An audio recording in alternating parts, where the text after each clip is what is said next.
Hello guys! Happy Valentine's Day! So, ito kami ngayon. Pag-isipan namin na hindi na lang lumabas at mag-date kasi wala din naman kaming budget pang date. Kaya kami dito sa tindahan lang namin, kumakain. O, di ba? Tubig lang, tsaka pitsi-pitsi. Okay na. So, at least magkasama kaming dalawa. O, ayan, di ba? Nagsusubuan pa. Hindi na gaya sa dati na laging may pabulaklak, may pa-chocolates. Ngayon, wala na. Kasi hindi na pwede, kailangan ng magtipid. Kailangan na kung gagasto, dapat yung mga bagay-bagay na mahalaga talaga. Kasi yung pang date-date, wala na kaming budget para dyan. So at least, magkasama kaming dalawa, kumakain. At the same time, nandito din kami sa tindahan namin, naka-open para makikitain din tayo, di ba?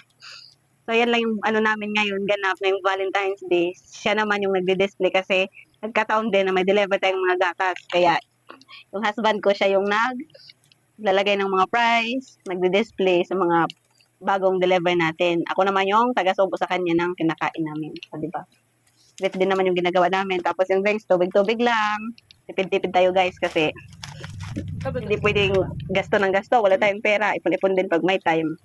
Kasi may mga tayo. May goal tayo na dapat maabot natin. Oy, maabot. Mabili mga gusto natin na mabili natin, di ba? Kaya, ganyan lang. Oh. Happy na kami. Happy and contented na kami kung anong meron kami ngayon. Kasi, total, lagi naman kami magkasama. Masaya. Hindi naman sa lahat. Hindi naman Valentine's lang yung, di ba? Magbibigayan ng bulaklak, chocolate. Kahit sa anong oras, anong araw, pwede naman yun gawin. Kung may budget na. Kaya as of now, wala muna tayo niyan. Importante, alam namin sa isa't isa kung gaano namin ka-love ang bawat isa. And everyday, feel namin special naman. Kasi naipaparamdam namin sa araw-araw kung gaano namin kamahal ang isa't isa. Charot! But yan ang totoo. Lagi kaming happy.